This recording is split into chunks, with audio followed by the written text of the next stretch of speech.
Last week, President Obama announced a new strategy to combat ISIS, including an expanded, systematic campaign of airstrikes. And last night, that plan went into action in the first offensive expansion since the president's address. The U.S. launched airstrikes against ISIS-held positions near Baghdad. It might be a war and it might not be a war. The administration hasn't been quite sure, but I'm fairly certain if bombs were being dropped on our country, we would know exactly what to call it.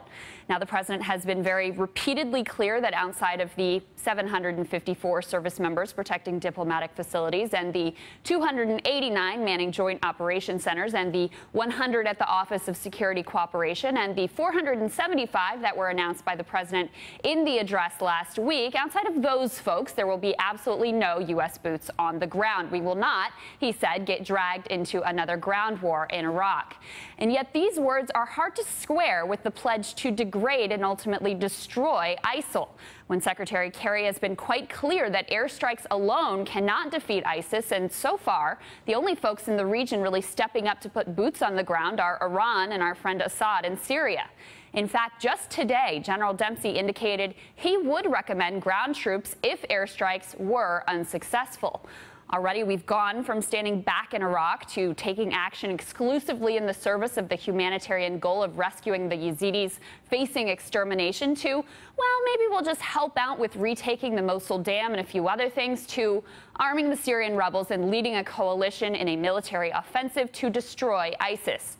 We've seen this escalation because, unfortunately, our military commitments are not governed by our self-articulated rules or our aspirations. They're governed by complex facts on the ground. So let us have no illusions about what we are doing. Either a conflict or threat somewhere endangers U.S. national security, or it doesn't. If it doesn't, but serves a lesser geopolitical end, we can quickly lose our appetite for intervention once the costs of war escalate and we lose men and women on the ground. But if a conflict is necessary, if it is just, then to say we will only fight with air power is to defy both history and logic. Even our supposedly clean and neat and no boots approach of airstrikes only could get considerably messier. Today, we are seeing reports that ISIS shot down a Syrian warplane and that they do, in fact, have anti-aircraft capabilities. This video of the wreckage unconfirmed by NBC News. How would we respond if they shot down one of our planes? What would we do if we were faced with another Black Hawk Down moment? How has our approach already been altered and fortified by the brutal beheadings of Jim Foley and Stephen Sotloff?